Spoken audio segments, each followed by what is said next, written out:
فصل شسم جنازے سے متعلق عورتوں کے مخصوص مسائل۔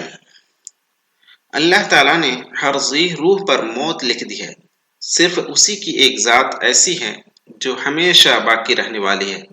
ارشاد باری ہے وَيَبْقَى وَجْهُ رَبِّكَ ذُو الْجَلَالِ وَالْإِكْرَامِ، صرف تیرے رب کی ذات جو عظمت اور عزت والی ہے باقی رہ جائے گی۔ سورہ رحمان آیت نمبر 27۔ انسانی جنازوں کے لیے کچھ مخصوص احکامات ہوتے ہیں جن کا نفاذ زندہ لوگوں پر ضروری ہوتا ہے۔ اسی ضمن میں خواتین کے مخصوص احکام و مسائل کا ذکر ہم ذیل میں کر رہے ہیں۔ نمبر 1، فوت شدہ عورتوں کو عورتیں ہی غسل یعنی جنازہ دیں گی۔ خواتین کو غسل یعنی جنازہ دینا شوہر کے علاوہ دیگر مردوں کے لیے جائز نہیں ہے۔ صرف شوہر اپنی بیوی کو غسل دے سکتا ہے، اسی طرح مرد جنازے کو مرد ہی غسل جنازہ دیں گے، عورتیں اسے غسل نہیں دے سکتی، البتہ بیوی اپنے خاوند کو غسل دے سکتی ہیں۔ چنانچہ حضرت علی رضی اللہ عنہ نے اپنی بیوی حضرت فاطمہ بنت رسول اللہ صلی اللہ علیہ وسلم رضی اللہ عنہ کو غسل دیا تھا۔ حضرت اسماء بنت امیس رضی اللہ عنہ نے اپنے خاوند حضرت ابو بکر صدیق رضی اللہ عنہ کو غسل دیا تھا۔ نمبر 2، عورت کو 5 سفید کپڑوں میں کفن دینا مستحب ہے۔ نمبر 1، ازار جس کو بطور تہبند استعمال کیا جائے گا۔ نمبر 2، خمار یعنی اوڑھنی جس کو اس کے سر پر باندھا جائے گا۔ نمبر 3، قمیص جو اسے پہنائی جائے گی۔ نمبر 4 و 5، 2 لفافے جن میں وہ مذکورہ کپڑوں کے اوپر لپٹی جائے گی۔ دلیل حضرت لیلہ ثقفیہ رضی اللہ عنہ کی حدیث ہے جس میں وہ فرماتی ہیں كنت في من غسل كلثوم بنت رسول الله صلى الله عليه وسلم عند وفاتها وكان أول ما أتانا رسول الله صلى الله عليه وسلم الحقاء ثم الدرع ثم الخمار ثم الملحفة ثم أدرجت بعد ذلك في الصوب الآخر۔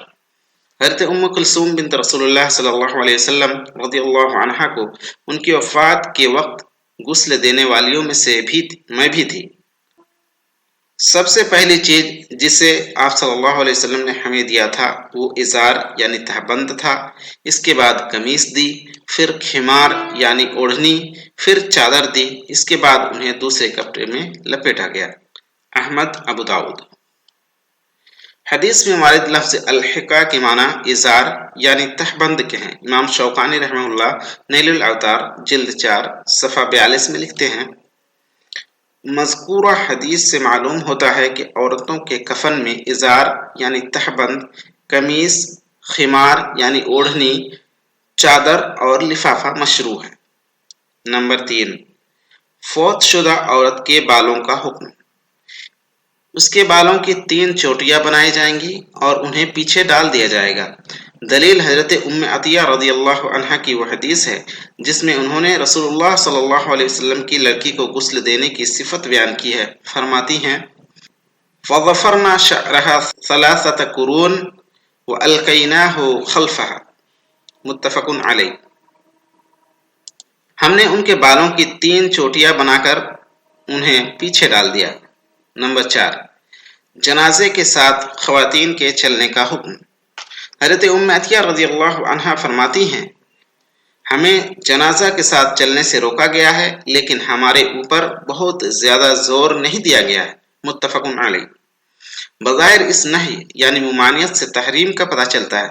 حضرت ام عطیہ رضی اللہ عنہ کے قول لم یعزم علینا کی تفسیر و تشریح میں شیخ الاسلام ابن تیمیہ رحمہ اللہ مجموع الفتاوی جلد 24 صفحہ 355 میں فرماتے ہیں ہو سکتا ہے اس سے آپ کا مقصد یہ ہو کہ نہی یعنی ممانعت میں زور نہیں دیا گیا ہے مگر اس سے تحریم کی نفی نہیں ہوتی، اور یہ بھی ہو سکتا ہے کہ انہوں نے اپنے تئیں گمان کیا ہو کہ یہ نہی تحریم کے لیے نہیں ہے۔ حجت رسول اللہ صلی اللہ علیہ وسلم کے قول مبارک میں ہے نہ کہ کسی دوسرے کے ظن و تخمین میں۔ نمبر 5، خواتین کے لیے قبروں کی زیارت حرام ہے۔ حضرت ابو ہریرہ رضی اللہ عنہ سے روایت ہے فرماتے ہیں ان رسول اللہ صلی اللہ علیہ وسلم لعن زوارات القبور، رسول اللہ صلی اللہ علیہ وسلم نے قبروں کی زیارت کرنے والی عورتوں پر لعنت بھیجی ہے۔ احمد، ابن ماجہ، ترمذی نے اسے صحیح کہا ہے۔ شیخ الاسلام ابن تیمیہ رحمہ اللہ فرماتے ہیں، یہ بالکل واضح بات ہے کہ خواتین کے لیے اس کے دروازے کو کھول دیا گیا تو ان کے اندر پائی جانے والی کمزوری، کثرت جزا و فضا اور قلت صبر کی وجہ سے ان کا معاملہ چیخ و پکار، آہوزاری اور نوحہ و گریہ زاری پر جا کر ختم ہو جائے گا۔ مزید برآں یہ عمل ان کی گریہ زاری کی وجہ سے مردہ کی اذیت و تکلیف کا باعث بھی بنے گا، کیونکہ اس میں عورتوں کی آواز اور ان کی شکل و صورت کی وجہ سے زندوں کے لیے فتنہ کا سامان بھی ہے، جیسا کہ ایک دوسری حدیث میں وارد ہے، فَإِنَّكُنَّ تَفْتِنَّ الْحَيَّ وَتُؤْذِينَ الْمَيِّتَ، تم لوگ زندوں کو فتنوں میں اور مردوں کو اذیت میں مبتلا کرنے والی ہو۔ جب قبروں کی زیارت خواتین کے لیے خود ان کے حق میں اور دوسرے مرد حضرات کے حق میں بہت سے محرمات کا سبب اور پیش خیمہ بنتی ہیں، اور یہاں حکمت و مصلحت کی کوئی تحدید و تعین نہیں کی گئی ہے، لہذا اس سلسلے میں کسی ایسی مقدار کی حد بندی ممکن نہیں ہے جو ان محرمات تک نہ لے جانے والی ہیں، یا اسی طرح ایک نوع کی زیارت کا دوسرے نوع کی زیارت سے الگ و ممتاز کرنا بھی ممکن نہیں ہے۔ اور شریعت کا ایک مسلمہ اصول ہے کہ جب کسی حکم کے اندر حکمت مخفی ہو یا غیر معروف و منتشر ہو تو حکم کو حکمت کے اندیشے پر معلق کر کے اس باب کو ہی سد ذریعہ کے طور پر حرام قرار دیا جائے گا۔ جس طرح فتنوں کے پیش نظر غیر ظاہری زیب و زینت کی طرف نظر کرنا، اجنبی عورت کے ساتھ تنہائی میں اکٹھا ہونا، اسی نوعیت کی دیگر نگاہیں حرام ممنوع ہیں۔ خواتین کی قبروں کی زیارت میں سوائے میت کے حق میں دعا کے اور کوئی مصلحت نہیں پائی جاتی ہے، جو گھر میں رہ کر بھی ممکن ہے۔ مجموع الفتاوی جلد 24 صفحہ 335۔ نمبر 6، نوحہ اور گریہ زاری کی حرمت۔ میت کو یاد کر کے بآواز بلند اس پر رونا، بے صبری کا مظاہرہ کرتے ہوئے کپڑے پھاڑنا، رخساروں پر تھپڑ مارنا، بال نوچنا، چہرہ سیاہ کرنا یا نوچنا، ہلاکت و بربادی کی دعائیں کرنا، اسی طرح کے دیگر تمام اعمال جن سے قضا و قدر پر عدم اعتماد اور بے صبری ظاہر ہوتی ہو، سب نوحہ میں داخل ہیں، اور یہ سارے اعمال حرام اور گناہ کبیرہ ہیں۔ دلیل صحیحین کی وہ حدیث ہے جس میں رسول اکرم صلی اللہ علیہ وسلم ارشاد فرماتے ہیں، لیس منا من لطم الخدود وشق الجیوب ودعا بدعوى الجاہلیہ، وہ ہم میں سے نہیں ہیں جو رخساروں کو تھپڑ مارے، گریبان چاک کرے اور جاہلیت کی پکارے۔ صحیحین ہی میں یہ حدیث بھی ہے جس میں رسول اکرم صلی اللہ علیہ وسلم نے سالقہ، حالقہ اور شاقہ سے اپنی برات ظاہر کیا ہے۔ سالقہ مصیبت کے وقت چیخ و پکار کرنے والی عورت کو کہتے ہیں، حالقہ مصیبت کے وقت سر منڈھانے والی عورت کو کہتے ہیں، اور شاقہ مصیبت کے وقت کپڑوں کو پھاڑنے والی عورت کو کہتے ہیں۔ صحیح مسلم کی ایک دوسری حدیث میں رسول اکرم صلی اللہ علیہ وسلم نے نوحہ کرنے والی اور نوحہ سننے والی عورت پر لعنت بھیجی ہے۔ اس کے الفاظ یہ ہیں، ان النبی صلی اللہ علیہ وسلم لعن الناعحہ والمستمعہ۔ لفظ المستمعہ سے مراد وہ عورت ہے جو بالقصد نوحہ سننے جائے اور اس کو نوحہ پسند ہو۔ مسلم خواتین کو مصیبت کے وقت ان حرام کاموں سے بچنا بہت ضروری ہے۔ مصیبت کے وقت صبر سے کام لیتے ہوئے اللہ تعالیٰ سے اجر و ثواب کی توقع رکھنا چاہیے۔ مصیبت کے وقت یہی طرز عمل ان کے گناہوں کے لیے کفارہ اور نیکیوں میں زیادتی کا سبب بن سکتا ہے۔ اللہ تعالیٰ کا ارشاد ہے، وَلَنَبْلُوَنَّكُمْ بِشَيْءٍ مِّنَ الْخَوْفِ وَالْجُوعِ وَنَقْصٍ مِّنَ الْأَمْوَالِ وَالْأَنفُسِ وَالثَّمَرَاتِ وَبَشِّرِ الصَّابِرِينَ الَّذِينَ إِذَا أَصَابَتْهُمْ مُصِيبَةٌ قَالُوا إِنَّا لِلَّهِ وَإِنَّا إِلَيْهِ رَاجِعُونَ أُولَئِكَ عَلَيْهِمْ صَلَوَاتٌ مِّن رَّبِّهِمْ وَرَحْمَةٌ وَأُولَئِكَ هُمُ الْمُهْتَدُونَ۔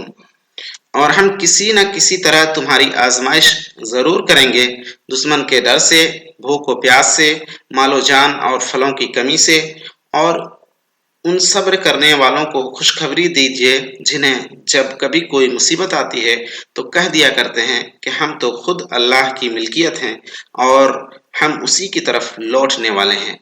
ان پر ان کے رب کی نوازشیں اور رحمتیں ہیں، اور یہی لوگ ہدایت یافتہ ہیں۔ سورہ بقرہ آیت نمبر 155 سے 157 تک۔ ہاں، موت کے وقت اس طرح رونا کہ اس میں غریہ وزاری، نوحہ اور دیگر ایسے حرام اور ناجائز کام نہ پائے جائیں جن میں قضا و قدر سے ناراضگی اور عدم رضا ظاہر ہو، جائز ہے، کیونکہ رونے سے میت پر شفقت اور رقت قلب کا پتہ چلتا ہے، اور اس نوعیت کی بقا پر قابو پانا بھی ممکن نہیں۔ اسی وجہ سے اس کو مباح بلکہ بعض حالات میں مستحب قرار دیا گیا ہے، واللہ المستعان۔ فصل حدم، روزے سے متعلق خواتین کے مخصوص مسائل۔ ماہ رمضان کے روزے ہر مسلمان مرد اور عورت پر فرض ہیں۔ روزہ کو اسلام میں ایک بنیادی ستون کی حیثیت حاصل ہے۔ اللہ تعالیٰ ارشاد فرماتا ہے، یا ایھا الذین آمنوا کتب علیکم الصیام کما کتب علی الذین من قبلکم لعلکم تتقون۔ اے ایمان والو، تم پر روزے فرض کیے گئے ہیں جس طرح تم سے پہلے لوگوں پر فرض کیے گئے تھے تاکہ تم پرہیزگار بن جاؤ۔ سورہ بقرہ آیت نمبر 183۔ آیت میں کتبہ کے معنی ہے فرض کیا گیا۔ جب لڑکی سن تکلیف یعنی بلوغت کی عمر کو پہنچ جائے، بعین طور کے علامات بلوغت میں سے کوئی ایک علامت ظاہر ہو جائے، انہی میں سے حیض کا آنا بھی ایک علامت ہے، تو ایسی لڑکی کے حق میں روزہ واجب ہو جاتا ہے۔ بعض بچیوں کو 9 سال کی عمر میں ہی حیض شروع ہو جاتا ہے، لیکن اسے معلوم نہیں ہوتا کہ حیض شروع ہو جانے کے بعد روزہ اس پر واجب ہو جاتا ہے، چنانچہ وہ اپنے آپ کو کم عمر سمجھ کر روزہ نہیں رکھتی، اور نہ ہی اس کے اہل خاندان اسے روزہ رکھنے کا حکم دیتے ہیں، حالانکہ یہ عمل اسلام کے ایک اہم اور عظیم رکن کو ترک کر کے زبردست تساہلی اور سستی اختیار کرنے کے مترادف ہے۔ اگر کسی عورت سے اس قسم کی کوتاہی کا بچپن میں ہی صدور ہوا ہو تو اس پر ان تمام روزوں کی قضا ضروری ہے جنہیں اس نے ابتدائے حیض میں ترک کیا تھا، خواہ اس پر ایک لمبی مدت گزر گئی ہو، کیونکہ یہ تمام روزے اس کے ذمے باقی ہیں۔ یعنی روزوں کی قضا کے ساتھ ہر دن کے بدلے نصف سا گیہوں مساکین کو دینا ضروری ہے۔ کن لوگوں پر روزہ رکھنا واجب ہے؟ ماہ رمضان کے شروع ہو جانے پر ہر بالغ مسلمان مرد اور عورت پر جو حالت صحت میں ہو اور مقیم ہو، یعنی حالت سفر میں نہ ہو، رمضان کے روزے فرض ہو جاتے ہیں۔ اگر کوئی مرد یا عورت اس مہینہ میں بیمار ہو یا مسافر ہو تو وہ افطار کر سکتا ہے، یعنی اس کو روزہ نہ رکھنے کی چھوٹ حاصل ہے، البتہ شفایابی یا سفر کی حالت ختم ہونے کے بعد رمضان کے علاوہ دوسری ایام میں چھوٹے ہوئے روزوں کی قضا کرے گا۔ ارشاد ربانی ہے، فَمَنْ شَهِدَ مِنْكُمُ الشَّهْرَ فَلْيَصُمْهُ وَمَنْ كَانَ مَرِيضًا أَوْ عَلَى سَفَرٍ فَعِدَّةٌ مِّنْ أَيَّامٍ أُخَرَ۔ تم میں سے جو شخص اس مہینے کو پائے وہ روزہ رکھے، ہاں جو بیمار ہو یا مسافر ہو اسے دوسرے دنوں میں یہ گنتی پوری کرنی چاہیے۔ سورہ بقرہ آیت نمبر 185۔ اسی طرح ایسا عمر دراز مرد یا ایسی عمر دراز خاتون جس کو روزے کی استطاعت نہ ہو، یا ایسا دائمی مریض جس کے مرض کے زائل ہونے اور اس کی شفا یابی کی توقع نہ ہو، خواہ مرد ہو یا عورت، وہ بھی افطار کر سکتے ہیں، یعنی روزہ چھوڑ سکتے ہیں۔ ہر دن کے بدلے ایک مسکین کو ملک کی عام غذا سے نصف ساہ دینا ضروری ہوگا۔ دلیل فرمان الہی ہے، وَعَلَى الَّذِينَ يُطِيقُونَهُ فِدْيَةٌ طَعَامُ مِسْكِينٍ، اور جو لوگ بمشقت طاقت رکھنے والے ہیں وہ فدیہ میں ایک مسکین کو کھانا کھلا دیں۔ سورہ بقرہ آیت نمبر 184۔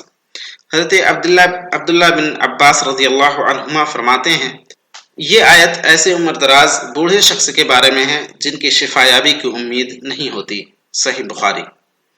اور ایسا مریض جس کی بیماری سے شفا یابی کی توقع نہ ہو وہ بھی عمر دراز بوڑھے شخص کے حکم میں ہوگا۔ عدم استطاعت کی وجہ سے ان دونوں پر روزہ کی قضا نہیں ہے۔ آیت میں یطیقونہ کے معنی ہے نہایت مشقت کے ساتھ برداشت کرنا۔ خواتین کو مخصوص طور پر چند اعذار کی وجہ سے ماہ رمضان میں افطار کی اجازت ہے، لیکن عذر کی وجہ سے ترک کیے ہوئے روزوں کی قضا لازم ہے۔ وہ اعذار جن کی وجہ سے خواتین روزہ ترک کر سکتی ہیں مندرجہ ذیل ہیں۔ نمبر 1، حیض و نفاس۔ ان دونوں حالتوں میں عورت کے لیے روزہ رکھنا حرام ہے، لیکن دیگر ایام میں چھوڑے ہوئے روزوں کی قضا ان پر واجب ہے۔ دلیل حضرت عائشہ صدیقہ رضی اللہ عنہ کی وہ حدیث ہے جو صحیحین میں مروی ہے، جس میں آپ فرماتی ہیں کنّا نؤمر بقضاء الصوم ولا نؤمر بقضاء الصلاۃ، ہمیں روزوں کی قضا کا حکم دیا جاتا تھا، نماز کی قضا کا حکم نہیں دیا جاتا تھا۔ آپ رضی اللہ عنہ نے یہ بات ایک عورت کے اس استفسار پر فرمائی تھی کہ کیا وجہ ہے کہ حائضہ عورت روزے کی قضا کرے گی اور نماز کی قضا نہیں کرے گی، تو آپ نے مذکورہ جواب کے ذریعے یہ وضاحت فرما دی کہ یہ امر توقیفی ہے جس میں عقل و قیاس کا دخل نہیں ہے، اس میں شریعت کے حکم کی اتباع کی جائے گی۔ حالت حیض میں روزے کی ممانعت کا راز۔ شیخ الاسلام ابن تیمیہ رحمہ اللہ مجموع الفتاوی جلد 15 صفحہ 251 میں لکھتے ہیں، حیض کی وجہ سے آنے والے خون کا نکلنا پایا جاتا ہے، جبکہ حائضہ کے لیے ممکن ہے کہ حیض کے ان اوقات کے علاوہ دیگر اوقات میں روزہ رکھے جن میں خون کا نکلنا نہیں پایا جاتا، لہذا ایسی صورت میں اس کا روزہ رکھنا معتدل ہوگا، کیونکہ اس میں جسم کو تقویت پہنچانے والے بلکہ جسم کے اصل مادہ کا نکلنا نہیں پایا جاتا ہے۔ حالت حیض میں روزہ رکھنے سے وجوبی طور پر لازم آئے گا کہ جسم کا اصل مادہ بھی خارج ہو جو اس کے جسم کی کمی اور خود اس کے ضعف کا سبب بنتا ہے، اور ساتھ ہی روزے کا حد اعتدال سے بھی خروج لازم آئے گا۔ خواتین کو اسی بنا پر اوقات حیض کے علاوہ دیگر اوقات میں روزہ رکھنے کا حکم دیا گیا ہے۔ نمبر 2، حمل و رضاعت۔ حالت حمل اور حالت رضاعت یعنی دودھ پلانے کی حالت میں روزہ رکھنے سے خود عورت کو یا بچہ کو یا ایک ساتھ دونوں کو نقصان اور ضرر لاحق ہو سکتا ہے، لہذا عورت ان دونوں حالتوں میں افطار کر سکتی ہے، یعنی روزہ چھوڑ سکتی ہے۔ اگر ضرر یعنی نقصان جس کے پیش نظر اس نے روزہ ترک کیا ہے محض بچے کو لاحق تھا تو چھوٹے ہوئے روزوں کی قضا کرے گی اور ہر دن کے بدلے ایک مسکین کو کھانا کھلائے گی، اور اگر ضرر عورت کو بھی لاحق تھا تو اس پر صرف قضا ضروری ہے، کیونکہ آیت وَعَلَى الَّذِينَ يُطِيقُونَهُ فِدْيَةٌ طَعَامُ مِسْكِينٍ، اور جو لوگ اس کی بمشقت طاقت رکھنے والے ہیں وہ فدیہ میں ایک مسکین کو کھانا کھلا دیں۔ سورہ بقرہ آیت نمبر 184 کے عموم میں حاملہ اور مرضعہ یعنی دودھ پلانے والی عورت بھی شامل ہیں۔ حافظ ابن کثیر رحمہ اللہ اپنی تفسیر کے جلد 1 صفحہ 379 میں فرماتے ہیں، مذکورہ آیت کے مفہوم میں حاملہ اور مرضعہ بھی شامل مانی جائیں گی، بشرطے کہ انہیں اپنے اور اپنے بچوں پر خوف لاحق ہو۔ شیخ الاسلام ابن تیمیہ رحمہ اللہ فرماتے ہیں، اگر حاملہ اپنے جنین یعنی پیٹ کے بچہ پر خوف محسوس کرتی ہو تو افطار کرے گی اور ہر دن کے بدلے ایک دن روزہ رکھنے کے ساتھ ساتھ ایک مسکین کو ایک رطل روٹی کھلائے گی۔ مجموع الفتاوی جلد 35 صفحہ 318۔ رطل 408 گرام کے مساوی ہوتا ہے۔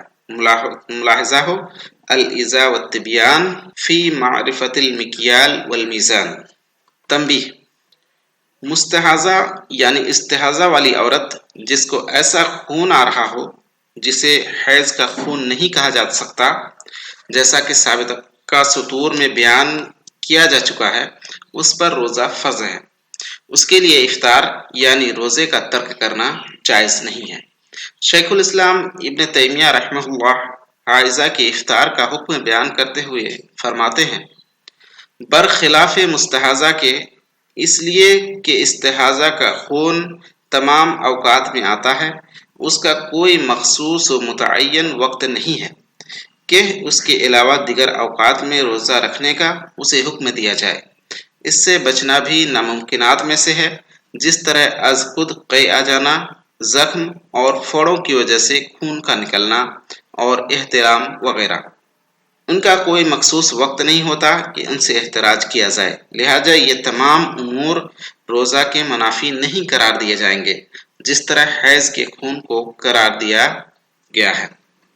مجموع فتاوی جلد 35 صفحہ 251۔ حائضہ، حاملہ، مرضعہ کو چھوٹے ہوئے روزوں کی قضا دوسرے رمضان کے آنے تک واجبی طور پر کر لینی چاہیے۔ قضا میں جتنی جلد بازی سے کام لیا جائے اتنا ہی زیادہ بہتر ہے۔ اگر اگلا رمضان شروع ہونے میں اتنے ہی دن باقی رہ گئے ہوں جتنے دن اس نے روزہ ترک کیا ہے تو پچھلے رمضان کے چھوٹے ہوئے روزوں کی قضا واجب ہو جاتی ہے۔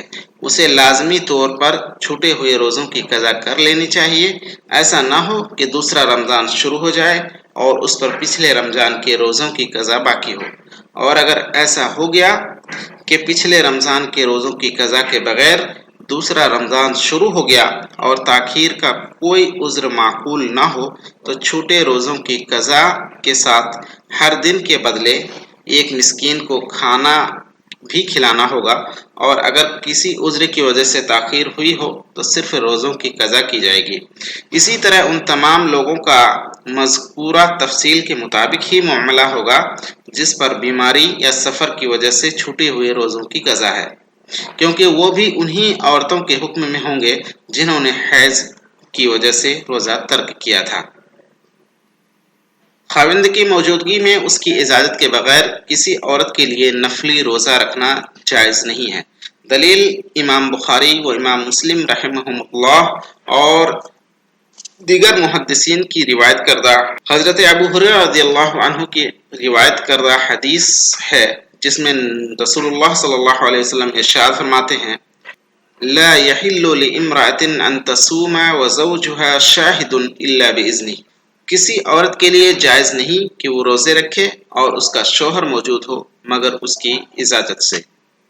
امام احمد اور امام ابو داؤد رحمہ اللہ کے یہاں بعض روایات میں الا رمضان کا اضافہ ہے، یعنی رمضان کے روزوں کو مستثنی کیا گیا ہے۔ ان کے لیے خاوند کی اجازت حاصل کرنے کی ضرورت نہیں۔ اگر شوہر نے نفلی روزوں کی اجازت دے دی ہو یا موجود نہ ہو یا کسی کا شوہر ہی نہ ہو تو ایسی عورت کے لیے نفلی روزہ رکھنا مستحب ہے، خصوصاً جن ایام میں روزہ رکھنے کی فضیلت وارد ہے۔ مثال کے طور پر دوشنبہ و جمعرات کے دن، ہر ماہ میں 3 دن یعنی ایام بیض، 6 عیدی روزے، ذی الحجہ کے 10 دن، عرفہ کا دن، عاشوراء کا دن، 1 دن ما قبل یا 1 دن ما بعد کے ساتھ۔ ان تمام ایام میں روزے کی بڑی فضیلت ہے۔ البتہ رمضان کے روزوں کی قضا اگر اس پر ہے تو پہلے روزوں کی قضا کرے گی۔ قضا کے بغیر نفلی روزے رکھنا مناسب نہیں ہے، واللہ اعلم۔ حائضہ اگر رمضان میں دن کے وقت حیض سے پاک ہوئی ہے تو اسے دن کے بقیہ حصے کو کچھ کھائے پیے بغیر گزارنا چاہیے، اور حیض کی وجہ سے چھوٹے ہوئے روزوں کے ساتھ اس دن کی بھی قضا کرے گی جس دن اس نے طہارت حاصل کی تھی۔ اس دن کے بقیہ حصہ کو کچھ کھائے پیے بغیر گزارنا رمضان کے ادب و احترام میں واجب ہے۔